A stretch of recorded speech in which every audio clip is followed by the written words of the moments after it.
This Saturday at 3:30 p.m. Eastern Time on CBS, the 3-1, 1-0 in Big Ten Conference play Iowa Hawkeyes, coming off of a bye, take the road to Columbus to play the third-ranked, undefeated, 4-0, 1-0 in Big Ten Conference play, the Ohio State Buckeyes in the legendary Horseshoe.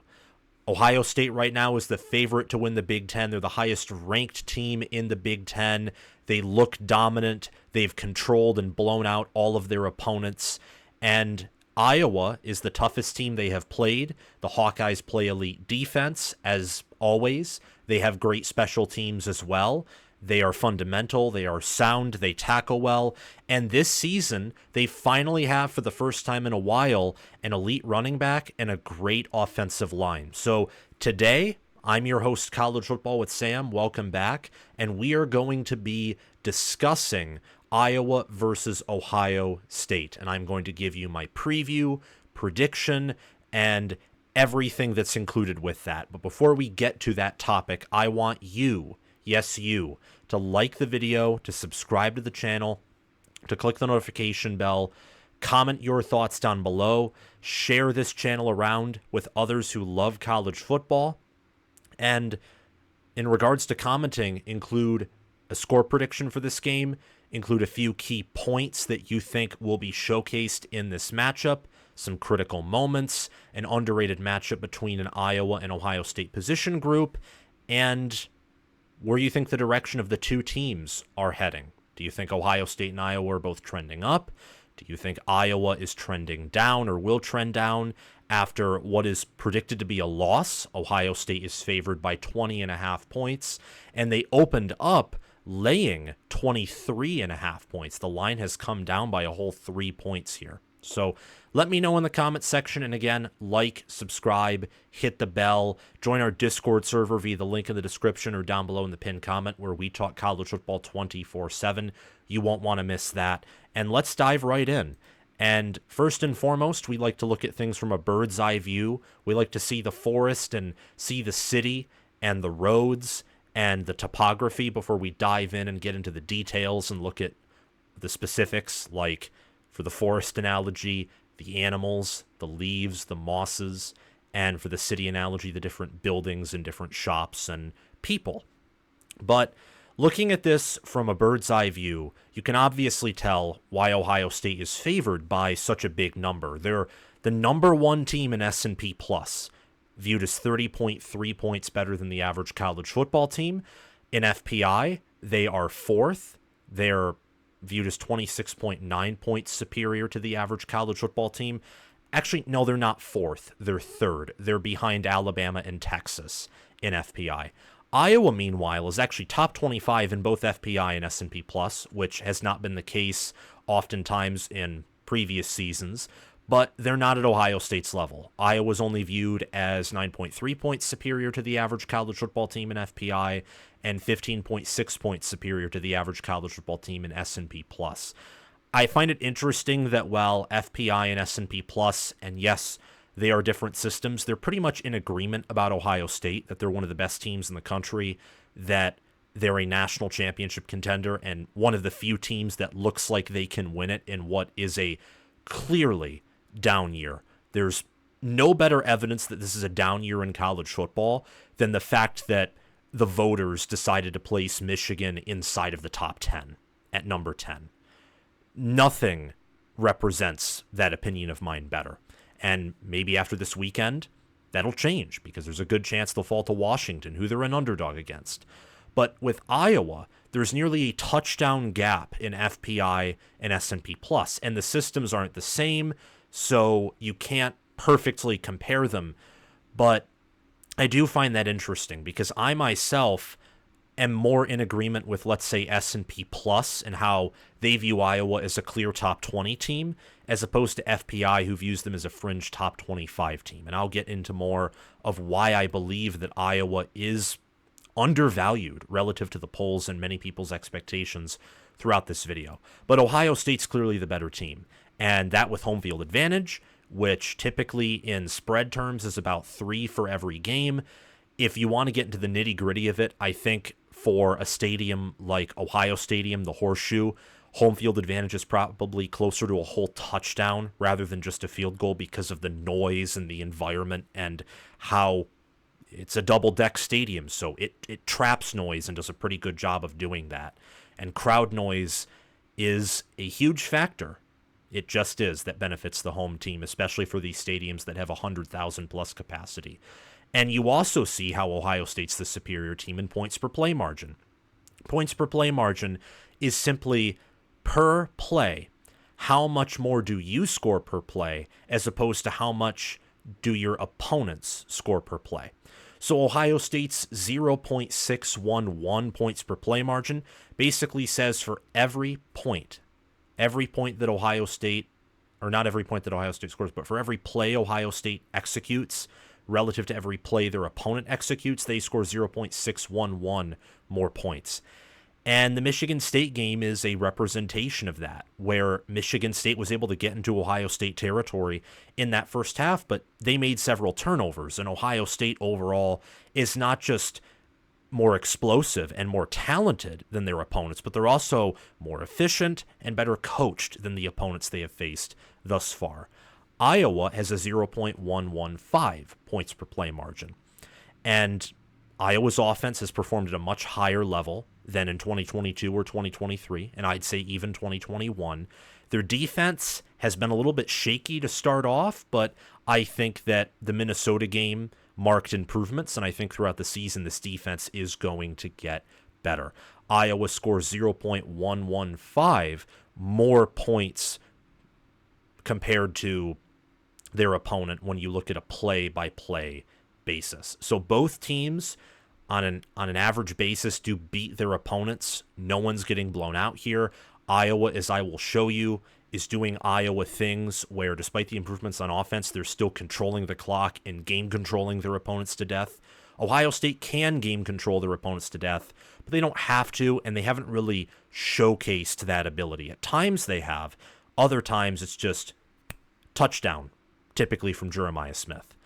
And speaking of that, you see that with the 123rd strength of schedule, Ohio State's fourth in game control. They're viewed as the fourth best team when it comes to how ESPN's FPI would interpret how every team would do against an equal schedule. Ohio State would be fourth there. So really they're the fourth most impressive team, is what I interpret game control as. Iowa is 25th with a tougher schedule, a schedule that I could even say might be much tougher than Ohio State's, because Iowa State is better than Michigan State, Ohio State's toughest opponent, and Minnesota's probably at the same level. But it's not saying all that much when Ohio State has beaten their opponents by well over an average margin of 30 points per game, and Iowa is not close to that. Iowa's a good team, but they're not an elite team. And I think the critical matchup here, understanding that Iowa, yes, is a massive underdog, and they should be, is Iowa's rushing attack. Caleb Johnson, and also you have Addison Ostrenga, you have Luke Lachey, and then you have Iowa's offensive line. Mason Richman, Bo Steffens, Logan Jones, Connor Colby, Jennings Dunker, Nick DeJong, Tyler Ellsbury, and any other players that are contributing on what has been one of the more impressive lines in the season, particularly at running the football. And I would say their toss plays, their outside runs, those in particular are well blocked because of how good their tight ends are, and then adding in that offensive line and the depth at tight end and the lines of scrimmage. Iowa's a really good rushing offense. It's not just the fact that Caleb Johnson is breaking tackles and doing a phenomenal job against stacked boxes. His offensive line and especially tight ends do a very good job of getting to the second level and beyond and blocking for him downfield. And their receivers do a good job as well. I think Tim Lester has done the best he can to make this offense functional. And it's not perfect. It's not even good overall. Their rushing offense, I'd say, is an elite rushing offense, or near elite at worst. And their O-line is better than it has been in years. Tight end is always as good. McNamara is more functional than any quarterback since Nate Stanley or maybe 2020 Spencer Petras. And they've done a good job on offense relative to how Brian Ferentz built, or rather destroyed, that offense. You're pitting those units against Ohio State's defense. Jack Sawyer, Ty Hamilton. Hopefully Tyleik Williams is healthy and can play in this game. JT Tuimoloau up front. Sonny Styles, Cody Simon at linebacker. And then Denzel Burke, Lathan Ransom, Caleb Downs, Davison Igbinosun. And Jordan Hancock, who had one of the more underrated plays of the day against Michigan State with that forced fumble. Those players in the secondary. That's the critical matchup here. Because let me show you something, or at least let me read you aloud something. Ohio State's rushing defense, they face 32.8 rushing attempts per game, which is 43rd. Teams want to run on Ohio State.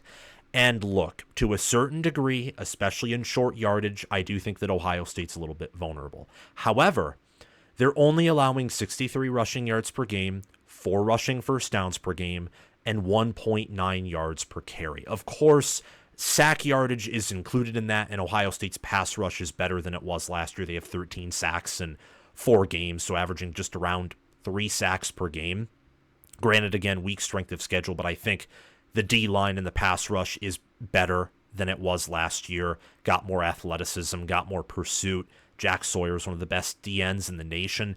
Teams want to run on Ohio State, but they're not having much consistent success. And part of me thinks that's because, well, the offensive lines they have faced are pretty weak and or banged up.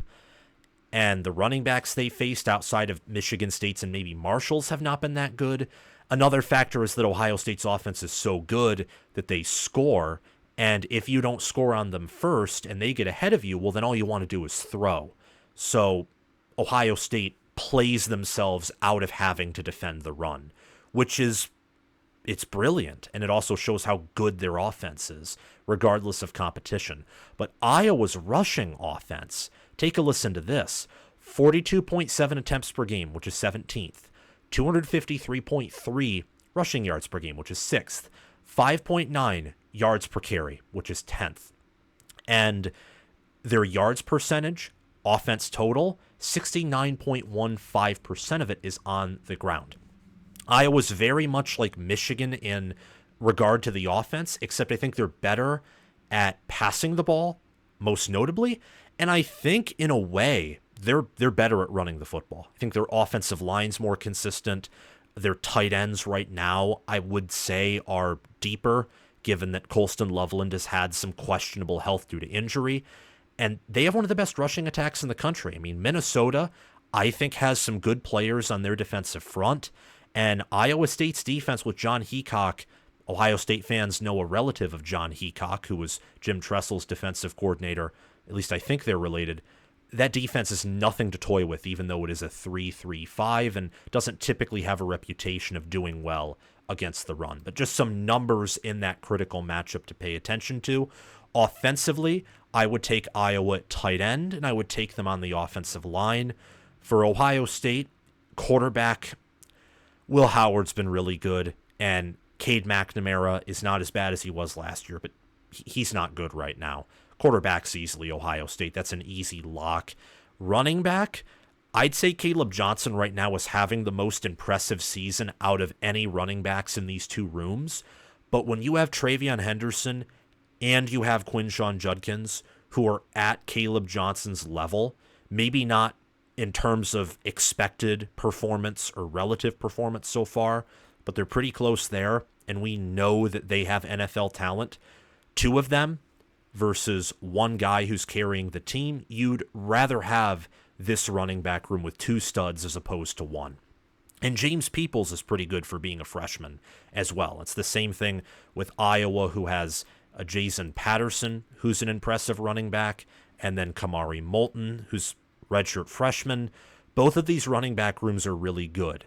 And whether it's due to scheme, I think more so for Ohio State, and experience, depth in terms of Iowa, these offensive lines do a very good job. And I don't want to take away the experience on Ohio State's offensive line or the scheming that Tim Lester is doing. I'm just stating which one I lean toward more for giving credit to how good the units are doing. These rushing offenses are both lethal. At the end of the day, I do think that Ohio State, they get to open up their running game more because, well, Will Howard has 8 passing touchdowns, 2 interceptions on the season. Jeremiah Smith, I think, is the country's best wide receiver. 364 receiving yards on 19 receptions, 5 receiving touchdowns, 2 potentially more one-handed catches, 19.2 yards per reception. Howard is over 1,000 passing yards, a 173 passer rating, and in QBR, he is 12th with an 84.8 quarterback efficiency rating. G. Scott Jr., 19 receiving yards and a touchdown and 4 receptions, looked good against Michigan State, but he is not, and that's not an insult to him, it's rather a compliment to Luke Lachey, who has 12 receptions for 97 yards, no touchdowns. Addison Ostrenga has 11 receptions, 63 yards and a touchdown. They are awesome downfield blockers. They're great.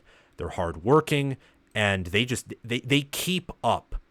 They keep up with their running backs, really Caleb Johnson. And it's impressive watching Iowa's offense and how it went from being outside the top 130 to now, per ESPN's FPI, which efficiency for FPI doesn't factor in priors, by the way, but still, Iowa right now has the 71st most efficient offense nationally. That is ahead of Big Ten teams like Purdue, Northwestern, UCLA. Well, that's a no duh. But also ahead of Wisconsin, Minnesota, Michigan, and Michigan State. And with a few good performances, they could be ahead of Illinois and Rutgers and maybe ahead of Washington too. Right now, they are listed as a middle-of-the-pack, slightly below average Big Ten offense rather than the worst Big Ten offense. And I think that is impressive, an impressive job by Tim Lester. And the defense right now for Iowa, it's been a little bit shaky, but I think it's an elite defense, just like Ohio State's.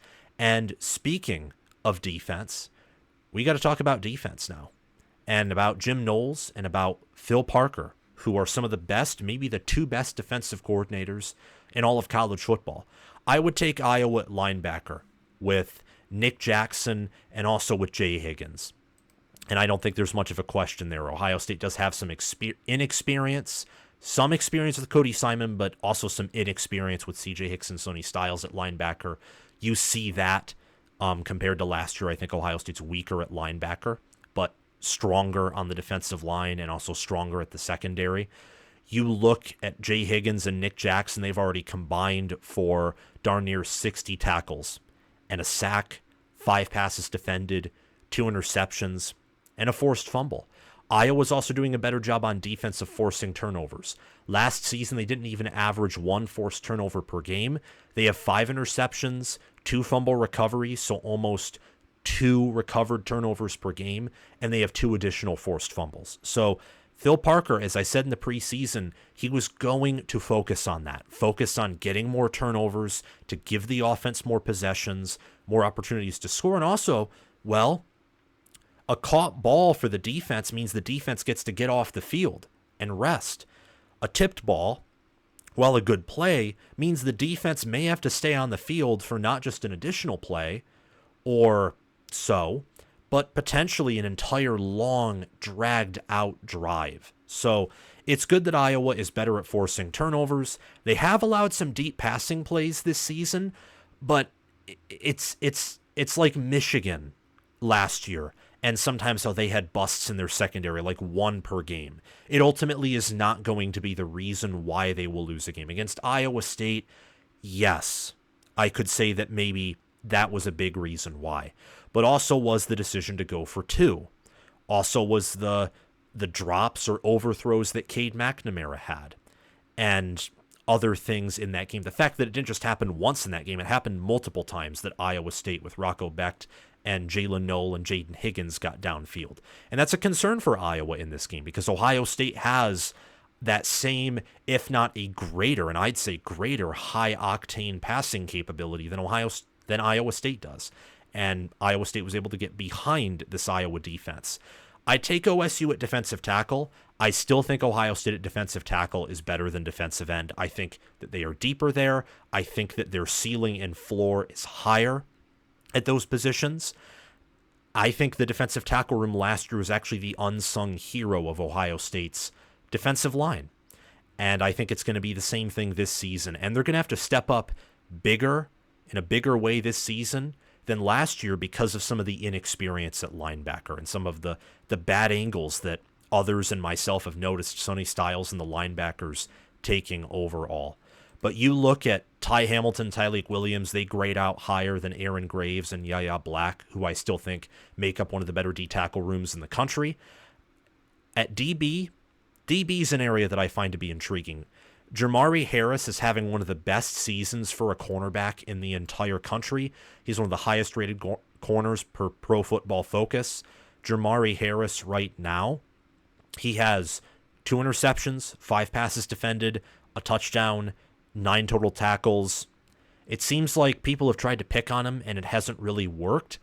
It's other players, most notably TJ Hall, from what I can tell from grades, that have been picked on successfully. Ohio State's still trying to figure out that corner position opposite of Jermari Harris, but Harris is really good. Sebastian Castro is good at safety, same with Quinn Schulte and Xavier Nwapka, but they're not having the same season right now that Lathan Ransom and in particular Caleb Downs are having. So that's why I gave Ohio State safety. Cornerback I have as a push, mostly because even though I thought Ohio State had the best cornerback room by a mile entering this season, they did show some intriguing things against Michigan State. And I think some of it was schematics, but also Jermari Harris looks like he could be one of the best corners in the country. So there's no shame in those units being tied. That's not saying they're bad. That's saying that those rooms are so good that I feel like it would be unfair to put one over the other. But if you put a gun to my head, I would take Ohio State at corner. If you put a gun to my head right now, I'd also take Ohio State at defensive end in relationship to depth. In terms of starting 2 performance, Sawyer's the best end, but right now I think Iowa has done a better job of getting to the quarterback against better offensive lines. So I got to give Iowa some credit there with a pretty good and penetrating pass rush. And in regards to trench warfare and the special teams, which are 2 things that, particularly in the Big Ten, are very important. Nationally, they're important, but they're especially critical in the Big Ten and underrated in most shows. Iowa gets special teams, and I also think that Iowa gets trench play. I don't know if that is for certain, because I think Ohio State's better in the trenches than they were last year. They have one of the country's best defensive lines, and their offensive line is better than it was last year. But I think that Iowa has one of the nation's best offensive lines, and their defensive line is pretty darn good. Let me read you again some numbers here. You look at rushing defense. Iowa is only allowing opponents to run for 2.7 yards per carry. This is against Darius Taylor. This is against Abu Sama, and Iowa State and Minnesota, who have healthier offensive lines than Michigan State. I'd take a healthy MSU O-line over a healthy Iowa State offensive line and potentially a healthy Minnesota offensive line. But we have 2 samples where Iowa has played teams that have potential and capability in running the ball. They only allow 2.7 yards per carry. They only allow 4.3 rushing first downs per game and 64 rushing yards per game. And then they right now get, this is again only in relationship to FBS teams, teamrankings.com doesn't care about the FCS, they only get 2 sacks per game. But when you're going up against Ariante Irsay and some of the other players that Iowa has faced, I think 2 sacks per game and the tackles for loss that they're getting are impressive as well. And they have a 5.77% sack percentage, which is 59th. Wow. Looking at this right now, Ohio State has an 11.71 sack percentage, which is 3rd. Maybe I was wrong about making defensive end a push, but we'll figure it out. We'll figure that out indeed. I can be wrong, and I have been wrong before. But I do think that Iowa is more impressive in the trenches as of right now, just slightly compared to Ohio State. That does not make up for the massive gap that Ohio State has. Massive gap in skill position play. And Iowa's, of course, better at special teams. They have the better kicker, better kickoff specialist, better punt and kick returner. Wouldn't be shocking if Iowa, regardless of the outcome, won the field position battle. And then last but not least, with coaching, I got to give it to Phil Parker in Iowa on defense and also the special teams staff. I think Ryan Day's a better head coach, actually a much better head coach than Kirk Ferentz, and I think that Ohio State has the far superior offensive staff. Chip Kelly's a better OC than Tim Lester, and then Ohio State has like Carlos Loughlin and Brian Hartline, who are great recruiters and developers of talent at offensive assistant positions.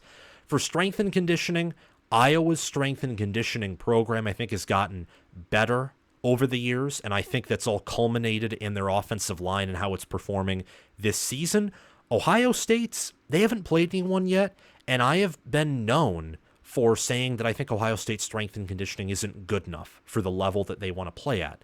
And to a certain degree, I have to see it to believe it that Ohio State has an elite strength and conditioning program. They recruit way better than the rest of the Big Ten. They have a much superior skill position advantage over the rest of the Big Ten. And yet, in the trenches, they have not been the best in the Big Ten in several years. So could that be the case this year? Yes. Right now, do I think that's the case? I'm still leaning toward no. So I'll have to see it in order to believe it again. And my prediction for this game is that Ohio State wins, but Iowa does cover 30-17.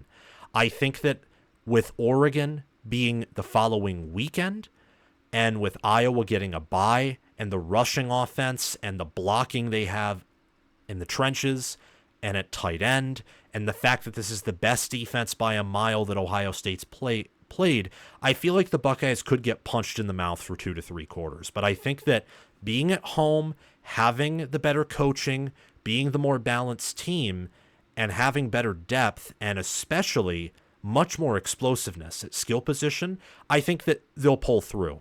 And after having a somewhat sleepy performance, well, they'll come out and win and focus on Oregon. And I think right now there's a pretty good chance they're focusing on Oregon a bit. This is not the Iowa of 2022. I want to spend a few seconds on this before this ends. This is not the Iowa of 2022. This team has an offense. The defense is of similar caliber. And I think, and maybe I'm an idiot for saying this, I think Ohio State wins. I do think that there is a world for the first time in a while, like 1 out of 100 or maybe even 5 out of 100, like 1 out of 50, that, or 1 out of 50, 1 out of 20 would be 5 out of 100, where Iowa actually pulls this off. Because I think that the run game they have, the O-line they have, the defense they have, if everything comes together correctly, this could be a tight game. And that's why I have Iowa covering what I believe is a massive 20.5 point spread, given Iowa's defense, their rushing offense, and the challenges that Ohio State faces in playing them. Thank you all so much for watching this video. Remember to like, subscribe, hit the notification bell, and comment your thoughts down below. Thank you to Crash2480 and Brasco Rascal for being Heisman Patreon members. Thanks to Chris Lane, Connor OH, Ismar, Tyler 9, Chilton Kush for being All-American members. And thanks to John Lynn, Roaming Gnome, Matthew Seal, Austin Christmas, and Janisha Cockrell for being All-Conference members. Have a great day, guys. Check out my merch store, Patreon page, and Discord server via the link in the description and also below in the pinned comment. Go Buckeyes and go Hawkeyes. See you soon.